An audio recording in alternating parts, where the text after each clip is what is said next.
Welcome to the Game Deflators Podcast, Season 2, Episode 6. I am joined by our co-host, Ryan. Hey, everybody. So here at the Game Deflators Podcast, we like to talk about games that we've recently picked up, games that we're playing, and then at the end, we always go into our Game Deflation Inflation Challenge, where we pick a game from John's collection and decide if it's currently worth the market value or if that game's inflated. Thanks, Ryan. Yeah, so just a heads up, this week's episode has been brought to you by James of our Facebook page, also with the Game Deflators. Our computer here that we record on has been screwed up for quite some time now, and James came through and fixed it. All right, so getting into it, let's talk about some recent pickups. I know you have a few, I have a few. It's been about a week since we recorded. I'm now newly married, so there was a whole week of marriage stuff that went on, hence why we missed a week. You're welcome. Yes, that's true. Ryan officiated everything. So my recent pickups this week. So did some garage sales. Haven't done that in quite some time. Was pretty much striking out the whole day. And then ended up at this one guy's house that I guess he bought a storage unit. And I saw in his picture for the garage sale a couple Super Nintendo games. I'm like, screw it. Let me go down there. Maybe there's something good. I get there, he's got a milk crate filled with a ton of Xbox 360 games, an Xbox 360 Slim. It's actually a Trinity version, so it has the HDMI on the back. And he had a few Wii games. So the Wii games are actually a gem of the pickup. But overall, I got everything for $20. I picked up 3 Super Nintendo games. They're all sports games, but they're carts, so I think I can use them as donors if I want to do any sort of modification for a different title. The 360 came with 2 AC adapters. Obviously, the console itself looks like it was dropped quite a few times, and the HDMI port is actually blown out because somebody stuck a knife in there or something. But the VGA works, and I can output via a component. So my choices are right now to play a few games on it and get rid of it, or just get rid of it and then put a little extra money towards an actual 360. But those aren't the gems of the collection. So as I'm there, I ask him if he has any more games, and he says, yeah, I think I have some Wii games. So I start looking around. I picked up a Teenage Mutant Ninja Turtles game on the Wii, and then I also picked up Muramasa Demon Blade, which is a $20 game, and I got everything together, and I'm like, how much? And he says, well, $15 for the Xbox, $1 a piece on all the games you have. I'm like, all right, yeah, I'll do that. I asked if he had any more Wii games, and he said, oh, I got one more, but I'm going to sell it on eBay. The guy pulls out a copy of Tomb Raider Anniversary Collection on the Wii. Clearly like a $5 or $6 game. So I'm sitting there with this Muramasa in my hand going like, all right, man, that's cool. Like, you can sell your game on eBay. And yeah, I mean, pretty stoked for that pickup. I already have Muramasa, so a lot of this is just going to be a matter of, and I hate to say it because I do it occasionally, but I'm going to go ahead and just flip some of this stuff, get my money back, and then put it towards another 360 because I actually don't own one. So yeah, we'll see how this all goes. Did you have anything this week? Yeah, those are some great deals. I mean, you're always able to go out and find, people that don't really know the value and think they know the value of certain things. But, if you guys got some stuff out there, that you're not sure what it's worth, you can feel free to send it to John, and he'll totally give you $1 a piece for them. Yeah, that's correct. Actually, and then I got that PS3 controller for $5 too, and that works. Yeah, but speaking of good deals for about $1, I was on the Switch eShop this week, or last week rather, checking out some things. I always like to go into the deals tab just to see what's in there, and I picked up some decent stuff. I picked up 3 games for under $4. The first one I picked up was Sparkle 3 Genesis for 49 cents on the eShop, and it's not like a super great game or anything, but it's kind of like if you've ever played Flow, which was like a browser game that I used to love back in the day. It's one of those ones where, you start off as like a small amorphous amoeboid and kind of go around and eat other small amorphous amoeboids, and then as you grow, you get like various appendages and stuff. This one has a little bit of RPG stuff thrown in, just to give it a little bit of depth. But I mean, for 49 cents, like even the 15 minutes I played on it, that was worth the price of entry there. And it's easily something that I can see myself being able to go back to, since I have it digitally. Anytime I want, I could just kill a few minutes doing that. And then the other ones, I haven't actually checked out yet, but they sound pretty promising. I picked up Bulb Boy, which I've never played, still haven't played it yet, but it was $1.50. Did you say Bulge Boy? Bulb, like he's like a guy with a light bulb head. It looks like it's kind of got like a kind of creepy cartoony art style to it, which kind of intrigues me. But it was $1.52, and it's got a 9 out of 10 on Steam. So 9 out of 10 on Steam for $1.52. That's probably worth the price of checking out there. And the PC Master Race is very critical of games, so 9 out of 10 on Steam is probably pretty good. Yeah, exactly. And then the last one I picked up, I think it's Goetia. It's Goetia. And when I looked it up, it's based off of a like book of demonology that was written like way back in the day. That's what like Goetia or Goetia refers to. But it's a point and click adventure game that has kind of like some spooky looking elements to it. Again, 9 out of 10 on Steam, $15 on Steam. I picked it up for $1.09. So 3 games under $4 in the deals tab. 2 of them 9 out of 10s on Steam. I mean, I'm so confident in the Switch being my new like main platform, just because I was talking to somebody this week. It's like I've had so much more fun with these under $20 titles that I've been picking up on Switch than going out and buying another, full-fledged AAA $60 game that I might spend, 20, 30 hours with and then give up on, except for Red Dead. Red Dead is still amazing, and I still love every moment of Red Dead I'm playing. But another thing that I picked up that I've been really waiting, like ever since I got my Switch, I've been like, okay, when is Supergiant going to get on Switch? Because Bastion, amazing. Transistor, I bought on a friend's PS4 when I was living with them. And it's just a great, fun game with some really interesting gameplay mechanics. And I had just kind of learned a little bit of the depth about them by the time I gave up on the game the first time, because that game seems like it's all about getting into the New Game Plus. You've got a mechanic where you go into combat and you can stop time to plan out like some turn-based moves, or you can try to, in real time, just kind of freewheel around.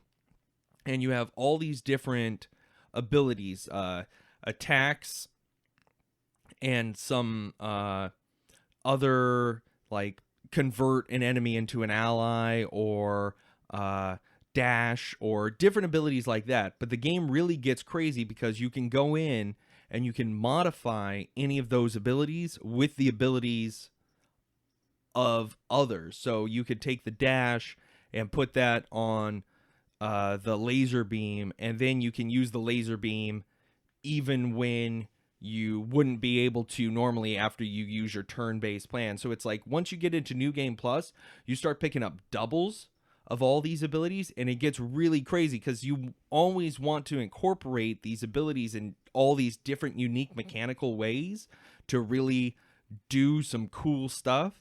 And then once you get the ability to be like, wow, I wish I could do this and this, well, now you can once you get through the New Game Plus. So I think this will be a great game to be able to take along and, play, like an hour a week spread out over time, and really get into like some late game, New Game Plus territory where you're like doing all the crazy stuff that your mind thinks you'd be able to throw together by the end of your first playthrough. And that was $16 or something. Totally fair price, totally worth the price of admission. Supergiant is a great studio, and I think it's great that some of these Steam games and some of these older titles that I first saw in like the Xbox Live Arcade are finding their home on the Switch and giving people like a real good budget way to play fantastic new games and fantastic retro, modern titles. Yeah, man, that's something that I have noticed on the Switch and a lot of previous Nintendo consoles as well. Like the Wii and the Wii U is just a lot of those budget indie older titles that have been on PC for a while just somehow make their way to these Nintendo consoles. It's, I guess, in a sense like shovelware, and yeah, I mean they just do pretty well on the console itself. One thing, I mean, we haven't brought this up yet, but the recent pickup for the two of us, mutual pickup in a sense, is Let's Go Pikachu and Let's Go Eevee. So I got Pikachu because, well, the wife would not have it any other way, and then Ryan got the shit end of the stick, and he's playing Eevee. I also got, that's true, it could be different. We got a battle later. I ended up getting the Pokeball Plus in addition to it, which is actually a pretty interesting piece of equipment, so I'll have to bring that up when we're talking about it. Do you want to break it down first, since you're not as far as me, or should I start? I mean, I don't care, really. I mean, I want to be the best, there ever was, so I'll go ahead and start off here. All right. So Let you think that. I think that it's really good. I was really excited for this because I've picked up every Pokemon game that's come out except for the Sun and Moon, because every generation of Pokemon I played less and less. Like Sapphire was my favorite, and in the remake of Sapphire on 3DS, I think I played like 3 or 4 hours of it because I was just like, man, I remember loving this so much, and it's like, man, I'm just really doing the same thing all over again, and it looks beautiful, but it's like there's only so much tackling I can do for the first 5 levels. And I kind of dropped out of Pokemon Go pretty early on. I mean, I got my steps in, I earned my miles, but I was not really into it. Like, I was so excited for it to be the next level of Pokemon, and it just disappointed me. So as soon as I learned about this, I was like, not super interested in the let's go aspects of it as much as I was interested in just saying, okay, I love the way that the Pokemon art style has evolved over time, but I really want to go back to Kanto. I want to walk around. I want to see it in 3D. I want to see, what the heck is going on with Hiker Anthony and what he's really supposed to look like while you go to Mount Moon, or, see a 3D Professor Oak being like, who's my grandson? So, there's a lot of nostalgia pulling me towards it. And the more that I've been playing the game, the more I'm ready to embrace getting away from the nostalgia, because we were talking about it a little earlier. I'm not into the, just catching the Pokemon and not having the ability to do like a Nuzlocke challenge, or the ability to just kind of grind out your Pokemon in battle. Like, it seems a little bit too simple. Just throwing the Pokeballs, catching Pokemon, all your Pokemon gain experience. But on the other hand, I know that I am not into the idea of tackling and growling and tackling and scratching my way up to level 15 again. Like, it's just so easy, and the mechanics work so well, and I really feel like there's a lot to be said about what people wish they want to happen and what actually makes sense in today's, gaming environment. Like, there's so many games coming out, and I would love to be able to finish this game, and I feel like being able to just get experience for everyone in my party while catching Pokemon, and the whole process takes 10 seconds. You could build up combos so that you can, shiny hunt or find stronger Pokemon and stuff. Like, all that expedition is really something that I think is a strong suit, despite what I thought I was going to want, and despite what I think is setting appropriate within the universe itself. Yeah, and I agree with a lot of your statements, man. During my time playing it so far, and then so those that think that Ryan might be the very best, I'm currently on the SS Anne talking to the captain. Ryan, on the other hand, hasn't even beat Misty, so just going to bring that up. Uh, so right now in the game, I think, God, man, it's been so long since I played Pokemon Red, so I don't know where to gauge like what level I should be at right now. Maybe I should pop open an old strategy guide. Well, I know I just beat Brock, and that gives you Pokemon up to level 20 will obey you. Yeah, so no, is that level 20? Okay, yeah, and then Misty's up to level 30. So right now in the SSN, I want to say my Pikachu is like level 24, and I've already got Wartortle, Charmeleon, and Ivysaur, along with a Gloom and Mew, because I got the Pokeball Plus, so it came with Mew. And Can I ask a question real quick? huh? So I haven't gotten that far. Can your Pokemon hold items in this game? You know, I honestly haven't tried. Because I'm wondering, like, I haven't seen any kind of like item drops like for Quick Claws or anything like that. And also, can you still prevent your Pokemon from evolving? Well, I haven't tried to prevent my Pokemon from evolving. So I would assume that maybe I haven't really looked into that yet. I know for a fact right now that I haven't even tried to hold an item. I can give it a shot. I haven't seen an option for it yet, but it could be that I just haven't picked up that item. Because that's one of those things that I always kind of toyed around with as, you know, a kid and stuff playing the games. It's like, well, you know, if I keep it a Bulbasaur, it'll learn some of these abilities at like a much earlier level. That way you don't have to grind out the levels as much, but they're going to be ultimately weaker because they don't have the stat improvements. But with the way the candy system works in this game, to where you can just kind of pump their stats up anyways, and the fact that you don't have to take hours and hours and hours to grind out the fighting, like, I feel like preventing your Pokemon from evolving or being able to give them an Everstone to hold so that you don't have to worry about it could be a way to kind of like, all right, I'm just going to run out and catch some Pokemon and grind it up to the rest of my party, and you could do that process like in a couple hours as opposed to a couple dozen hours. Yeah, I haven't dabbled too much into the mechanics on the back end, like, you know, like an Everstone or anything like that. I haven't even honestly tried. I can tell you, though, on the grinding perspective, from what I've learned, the correct combinations do what we were discussing, combos, right, to get rare Pokemon, but then also using lures, because lures bring in rare Pokemon. So, like, right now I've got like 2 or 3 Chanseys, for example, like just right off the bat. So I got like a level 13 or 14 Chansey. I was starting to level it up, but then I got Squirtle, and now my party's kind of... You found those in Mount Moon, right? No, I actually found those just out in a random like field on like one of the routes. Okay. By the daycare. See, that's one thing that I also kind of like about this game is they went ahead and changed up like what you can find where. So it's like, I remember I was on my way to the Viridian Forest, and I was in Viridian City, and I actually spent a couple minutes.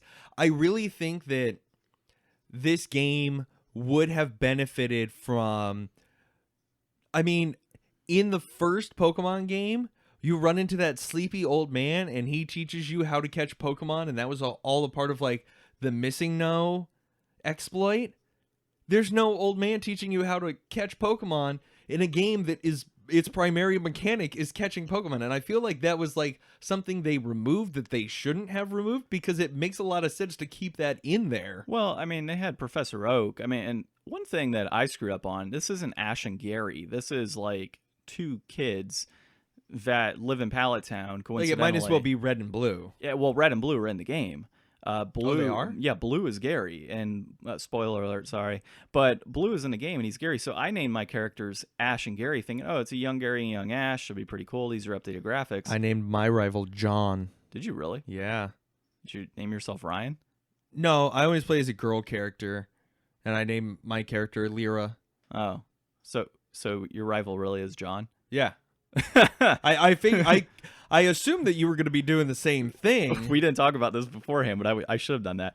But no, so I went down. Why don't you just restart, and then I'll be the best there ever was, because I'll be farther. No, I've gotten too many Pokemon now. So yeah, no. So I put Ash and Gary, and I'm going through, and it's like, you know, and the guy that's, you know, supposed to be Gary for me goes Professor Oak. He's like, yeah, I'm your grandson or whatever. I'm like, oh, okay, cool. Then we come across like later on, and all of a sudden, out of the blue comes Blue. And it looks just like Gary. I'm like, son of a bitch. So I renamed it Ash and Gary, knowing that there's an Ash and Gary out there. So now I got doppelgangers running around playing Pokemon. So, or catching Pokemon. So that's where I am right now with that. But no, dude, like as far as a grinding perspective goes, I actually kind of like this because it gets me more engaged in the catching of Pokemon versus the super intensive stuff I used to hate as a kid, like, oh god, another battle. Oh god, another random encounter. Like that type of stuff as a kid was just boring. Now it's like, oh crap, there's a a Growlithe running around. Let me go chase it and catch it. Like I can avoid Rattatas. Like I can avoid Pidgeys. Like I don't have to catch them if I don't want to. I can catch anything I want. I can use lures, avoid certain encounters, and not have to worry. Like I can progress through the game without all these stupid random encounters and catch when I want to catch and grind. And so right now on the SSN, like I said, I'm level 24 with my Pikachu, and everything else is fluctuating around 22 and 20 right now. I think my Gloom is actually higher than my Pikachu, funny enough. And so far, I can tell you I've only put in about 7 hours of gameplay in this game. So I'm not sure where to gauge it from previous play-wise, but I think that I have gotten to where I am right now in a game with as high a level of Pokemon as I have at a much faster pace than playing it on the Game Boy. No, yeah, I totally feel that. Like I beat Brock, and I mean I spent like a little extra time just kind of trying to play around with the combo mechanic. When you go into Viridian Forest, there's a girl there who says she heard about some Bulbasaur in the area, and I had looked up some of these mechanics ahead of time, so I went ahead and just ground out catching 10 Caterpies to get my combo up, and then I ran into a Bulbasaur, and I was like, perfect, that works the way I was told it would work and assumed it would work, and it didn't take more than 10 minutes all said and done. But it's like I was at like level 13 with my Eevee by the time I even got to Brock, and I mean I slew half his gym with the level 5 Bulbasaur that I just got. And it's like there is something to say about this being a not mainstream Pokemon release. Like we're all still waiting for that first Pokemon release that's going to come out on Switch, that's going to be like the next, like this is what Pokemon's going to be from here on out. And I feel like this is a wonderful proving ground for Nintendo to test some ideas and put some feelers out there to see how the community is going to react to the new mechanics and the new changes. And I love that. But I feel like there's got to be some kind of healthy balance out there, because I mean thematically the whole thing of Pokemon, being companions and friends and allies, and the reliability and all the stuff that the anime kind of pushed, that the Pokemon games haven't necessarily pushed. But I mean there's the whole fan theory about Gary's Raticate dying and stuff, and it's like that's why he's not in the party later on. And it's like there's still kind of those moments in the games, like there's the Pokemon graveyard, and there's various things like that throughout the series. And I would like to see a game that can maybe balance the catching and easier ways to get experience, but then also go with the idea that, hey, I nicknamed this Caterpie that I caught, and I want this Caterpie to become a Butterfree, but it's like a CP15 and I just ran into a CP30, and it's objectively a better Pokemon than the one that I have. Like, and I also haven't seen traits in this one.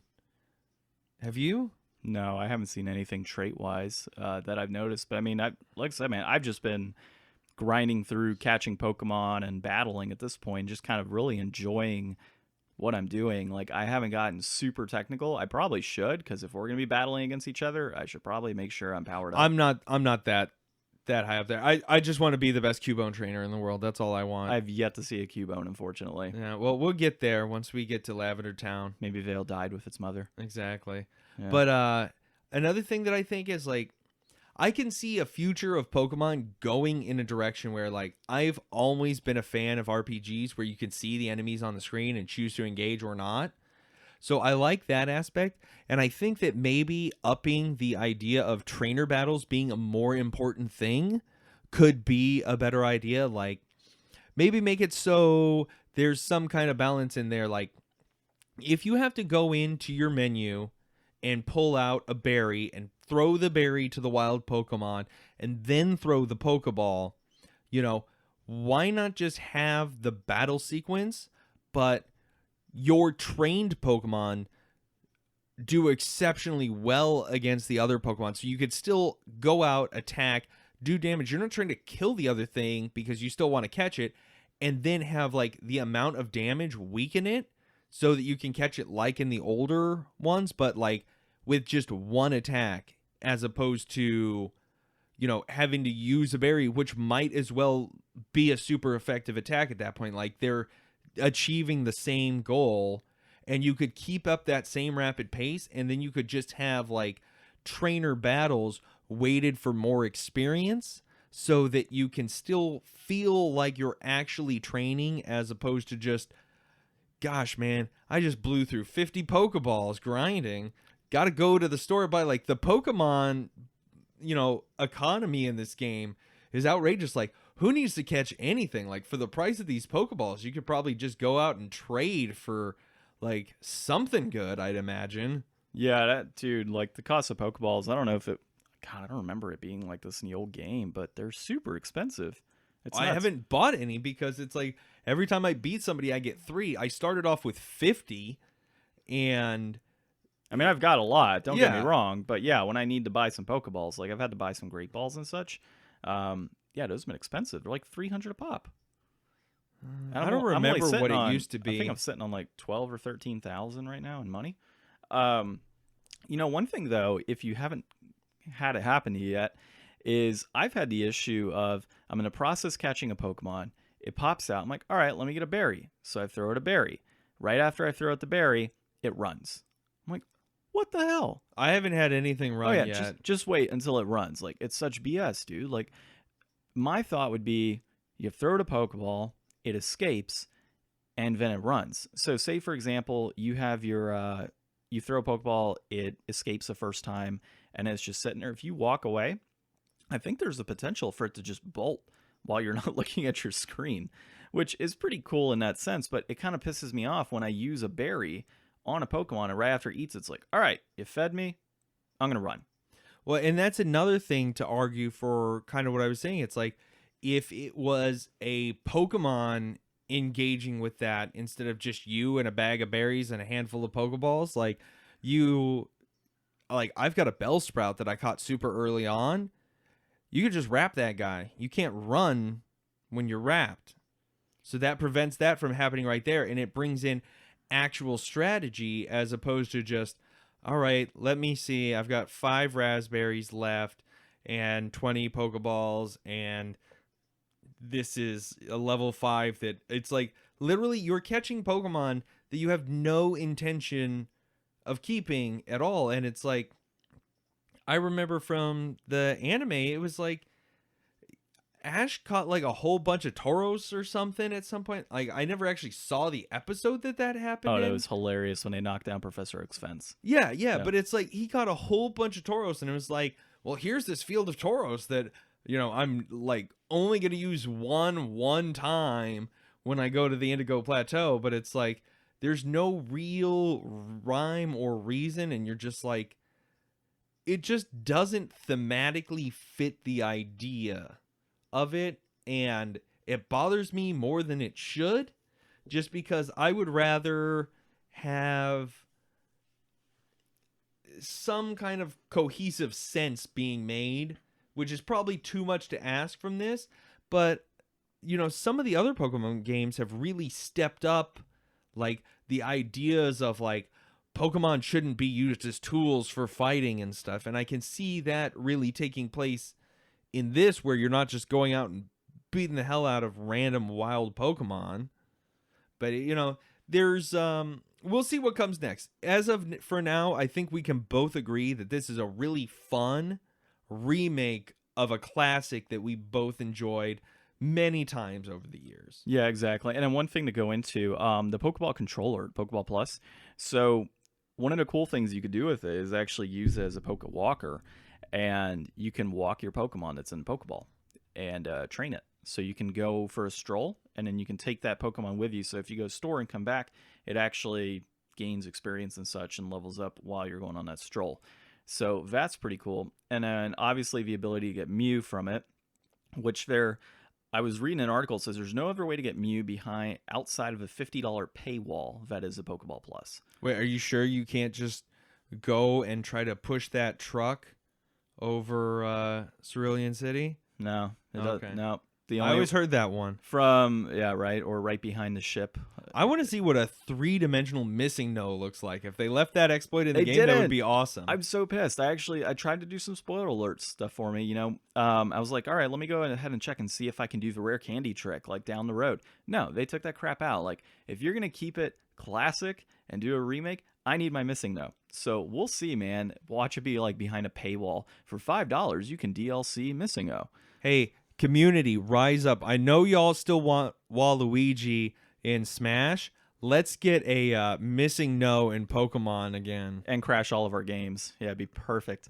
So the Pokeball, the actual Pokeball acts as a controller, so it's got 2 buttons and a joystick. So the actual, like, front button is a joystick, and it acts as your A button. And then the top acts as your B button. The only issue is, like, when you're going into certain areas within the game, it's like, press X to do this. And it's like, I can't. I only have 2 buttons and a joystick. That seems like an oversight. Yeah. So, and then, like, trying to exit the game, for example, I mean, there has to be a way to do this. But if you're playing with a Pokeball controller and you're like, all right, I'm done, I want to go ahead and put my game into sleep mode, I don't know how to do that because there's no home button. It's just literally 2 buttons and joystick. So it's cool. So these are, like, docked issues, obviously. I mostly play my Switch in handheld, so I never have these kind of issues. But yeah, I can imagine in docked mode, you have to get up and go over, put the Pokeball down, and then hit the power button on top of your console. Exactly. So that's the issue we've had on that.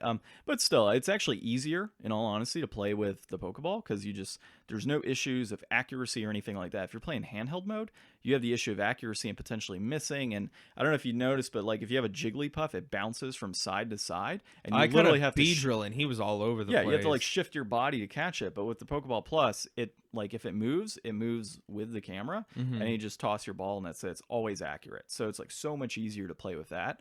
But I've been playing a handheld as well. I mean, you saw me playing a handheld the other night with D&D. So I've been doing it both ways, and I'm enjoying it. So have you noticed any? So I was going through Viridian Forest, and I noticed some slowdown, like where, like, for just a few moments, the game would kind of chug and everything would slow-mo a little bit. Have you noticed anything like that? I haven't had any issues like that. So, yeah, but I guess really, I mean, like you said, we can both agree this game is fantastic so far. We'll have more updates next week. I'm gonna I might even have it beat by next week at the rate I'm going. So we'll see. But overall, some of us still have Red Dead to play though, so yeah, we'll keep you posted on that. But if John manages to beat that by next week, that'd be great. But in the meantime, I've just actually finished 2 games since our last podcast. I went ahead and beat Stick of Truth. I didn't do everything, but I absolutely loved it. And I absolutely love that the last few episodes of South Park this season have been fantastic.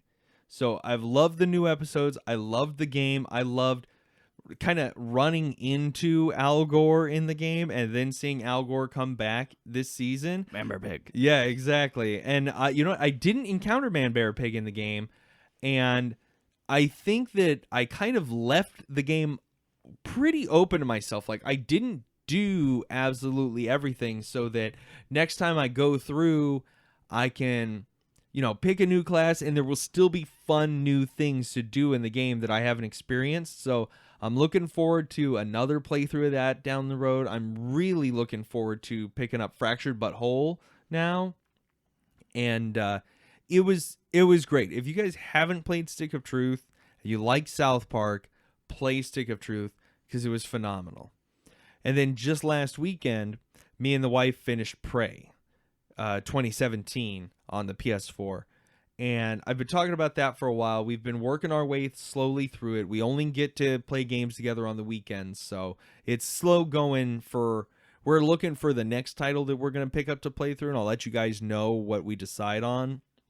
But for now, Prey was fantastic. I've seen some decent content on Prey in the past. I watched one of my favorite creators, Noah Caldwell Gervais, on YouTube.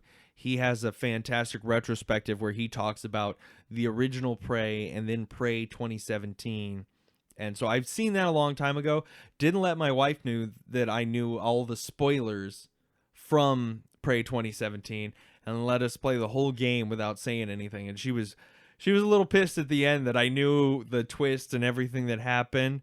But it was a good time. And she kind of wants to go back and finish up the game and complete all the elements of it. I don't really feel compelled to do so.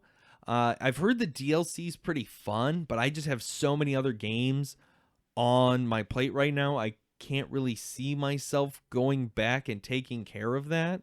So I'll go ahead and let her do that aspect of it, and if I have any updates, I'll let you know. But if this was a title that you passed up, it's definitely a game that you could, spend a whole weekend or just a couple of weeks going through, and you'll have a good time with it.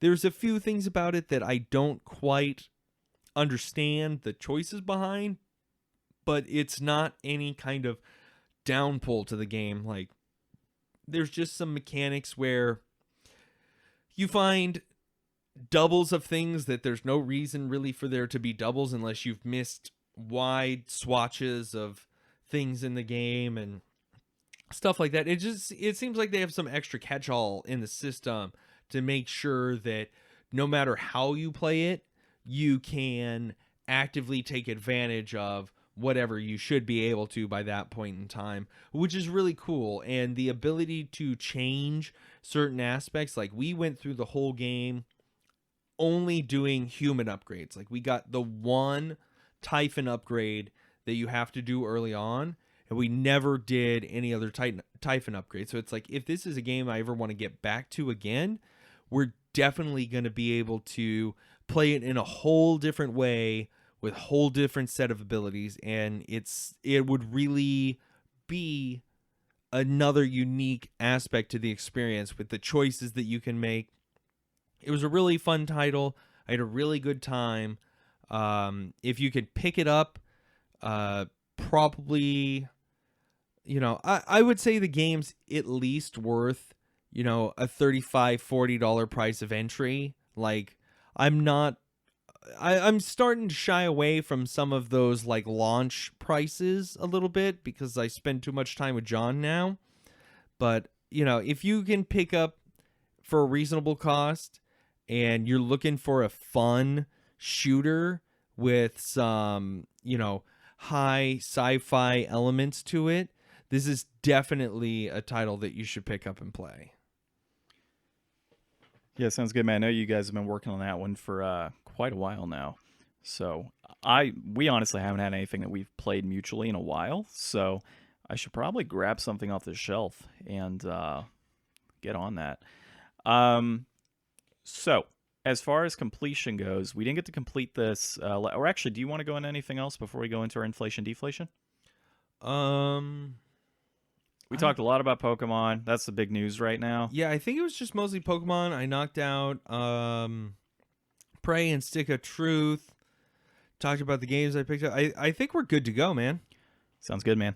So, yeah, we ended up doing our inflation deflation last week. Unfortunately, we didn't get a chance to record because we were trying to figure out the computer, make sure our audio and everything was going right. It just wasn't. Finally got it figured out actually later that afternoon. We just never did get a chance to record. It would have been great, too. James would have been here. Yeah. He wants to do a recording with us. We got to figure that out. It'd probably be via, like, the Zencaster or something, so it'd be kind of awkward on that end, but might be able to loop him in and just have us both share a mic on that. So we'll figure it out and get him looped in on an episode here in the future. But the three of us actually sat back and we played Whomp Em on the NES. If you're not familiar with Whomp Em, it's a platformer where you have a little Indian kid, and also in the spirit of Thanksgiving, obviously that was one of the games we were playing. And he goes around with a spear and pokes things like enemies. There's a variety of different enemies in the game, like little mushroom people and like fireballs and phoenixes and all these crazy things all over the place. And Ryan, are you gonna explain something? He's giving me the look right now. As far as the price point is concerned, we're looking at somewhere around $36 loose for this game, and I don't know what I picked it up for. I think it was part of a lot a long time ago. So for me, it really didn't come out to anything at that point. But to go back into gameplay, platformer, little Indian boy, you run around different levels. Like there's a forest level, an ice level, fire level, and a few others. I think we got to, what was it, level 4? I want to say. No, I think we got all the way up to level 5 out of like 8. I want to say there's like 8 worlds, something like that. And it was super easy actually. Like once we got the hang of it, seeing that we don't play a lot of platformers on the NES, we got the hang of it. I think the last 3 games we've played have been platformers on the NES. Yeah, so we're getting better. Yeah, so I was, of course, jamming out and beat a couple bosses. I felt miserably every time the controller was handed to me. Yeah, and then James was struggling too. I was actually kind of surprised. I was banging through that with no issue. So I beat a few of the bosses in that game for us, and it was actually a lot of fun. I truly enjoyed my time playing that game. I felt the artwork was great in it. The music was fantastic. The gameplay was on point. I didn't see any sort of lag in the game whatsoever. We were obviously playing it on an older TV, so that was good. And then did we ever get a game over? I don't recall there ever being a game over. Yeah, we got several game overs, but the thing is, you really don't lose anything for the game overs. It just kind of restarts your continues. Yeah, yeah, that's pretty much what I got from it too. Like I didn't catch us like dying and it's like, no, you lost all your progress. Like we'd beat a level. If we died in the middle, it's like, all right, you got to restart the level. So we'd restart the level, and that was pretty much it. We just went through, beat it, and then just kind of grinded through each piece and each component of the game, which was pretty cool. I actually really did enjoy that for an NES game. So I guess for me, I didn't really have any negatives outside of maybe the occasional, like when you're trying to jump over something. There were a few difficult elements where you're trying to jump over something and it's just your character is not making it across, or he kind of touches an enemy.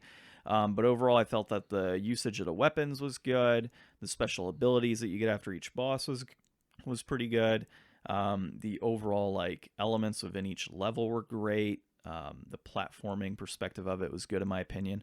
So for me, now I normally wouldn't say this, but I would if this game came out, and granted we haven't played it all the way through yet, so I don't know how long it is, but if there was a few more levels to it and kind of made it to where it was about the same kind of time consumption as like a modern day title, I'd pay $30 for it, which is just a little under what it's valued at right now. Yeah, I mean, it's definitely an interesting game. I struggled trying to play it, but we were kind of doing the once you die, you hand off the controller. So I kind of passed by a few times, and while James and John were, brute forcing their way through it and manhandling the platforming in the title for John, I kind of looked into some of the history, and this game's actually pretty unique. So Whomp Em is the North American version of Sayuki World 2. Now, Sayuki World is also known as Wonder Boy. And Wonder Boy in Monsterland was a Sega arcade game from the late 80s that has been adapted into Whomp Em over time. So it's this really interesting game that we got here in North America where you're playing as like a little Native American kid who looks a lot like if you've ever seen Dragon Ball, Kid Goku, he runs into that little like Native American kid, and that looks pretty much like Whomp Em. And the interesting kind of tie-in there is that Sayuki World or Wonder Boy is based off of the like Journey to the West, which is the classic the Monkey King tale from Chinese mythology. And so that is like Son Goku and then Goku from Dragon Ball Z into Dragon Ball, and tied in with that kid from the series, and then to Wampum. Like, I'm wondering if all this kind of stuff kind of ties in together somehow, but no matter how you look at it, we've got some sequel to a game that was never released here with assets that were changed, and it's only the main character asset that was changed. Like, everything else from the game is like pretty much just like the original title. So it's this weird amalgamation of like, what's gonna sell in the West? I don't know, let's just make some Native American kid and just replace the main character with that, and that'll be sufficient. Like, it's so weird to go back and play one of these old titles that literally has nothing to do with how it was marketed here. It was just marketed here by changing the box art and one sprite in the game, and you're picking up power-ups that are like a samurai shogun helmet, and it's like, it makes absolutely no sense. Wampum? Now that you mention it, man, I do recall. Yeah, we were picking up like Shogun stuff, and it's like, that literally makes no sense. Yeah. Now, granted, you aren't wearing it. Like, it's not on you. Yeah, it doesn't modify your sprite or anything, but it grants you like an extra armor for a little bit, or maybe some invulnerability for a short time. But it's weird the way that like they used to tackle the localization thing versus how it's tackled nowadays. And it's I mean, it may not be the most tasteful adaptation nowadays, but as far as just a game goes, it was a good game. Like, it was really well done. The sprite work was totally on point. I'm just bad at platformers, so I won't weigh in too heavily on the difficulty. Like, some of the jumps were hard for me, but John was obviously able to do it, and we learned from Porky a couple weeks ago that John bests me at platformers every time, so I'll let him take the gameplay aspect of that. We discussed Porky Pig too, right? Yeah. Okay, yeah, that's right. We said it was at that price point, it was worth it. Yeah, we need to get you some more platformers. So maybe that's what we do next week. We haven't decided on an inflation deflation for next week. We just haven't talked about it. Busy day today with our Friendsgiving that we have with some of our friends. So yeah, I mean, we'll figure something out, and we'll bring it up before the next episode. We'll probably mention on Facebook, on Instagram. We'll find something. Yeah, we'll get it all going. But as far as this week, so you're saying that you think it's worth it at the 36 price? Not at 36, and there's some contingencies to it. If it was a few more levels, and yeah, if it was a few more levels long, I mean, we haven't fully played it yet, so I don't know how long this game would take us typically. Well, I mean, there's a few more levels that we haven't beaten. Does that count as a few more levels? No, I'm saying like if there were like 10 or 12 levels type of thing. I would say at $30, if this game came out today. So if it was a longer game for a cheaper price, it would be worth it. Of course, that's how it should be, right? No, if it came out today, I'm looking at it from a perspective. If it were to come out on the Switch, for example, as a new title, would I pick this game up for $30? At the end of the day, I would probably pick this game up for $30. I wouldn't pay $40 or anything close to that, because 36 after tax would be $40. I would get it for $30, and it would have to have a couple more levels. I'm jaded now. I just picked up 2.5 well-rated Steam games for under $4. I'm going to say that Wampum, while having an interesting history, and I pulled up a couple wikis here. I mean, I'm not going to take the time to go through it because we're already running a bit longer than we thought we would today. But if you want to know the history of Wampum and Sayuki World and Wonder Boy and Monsterland, it's an interesting read. Go ahead and check it out. But, you can read the best parts of this online for free, in my opinion. I am going to say that I definitely don't think it's worth the $36 loose. So I'm going to go ahead and say this is inflated. What would you pay for it? I would pay $1.09. You're killing me. if this was rated a 9 out of 10 on Steam. You're killing me. All right, man. Well, I don't have anything else to really discuss today. We're going to play some more Pokemon, grind out some levels. Hopefully Everybody have a happy Thanksgiving if you celebrate that in America. Well, after playing Whomp Em, I don't know how I feel about that.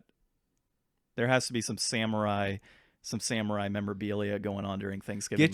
Get your sushi and your turkey and your mashed potatoes and wasabi. Sush turkey. Don't eat raw turkey. I did that once. No, I'm just kidding. That'd be a bad idea.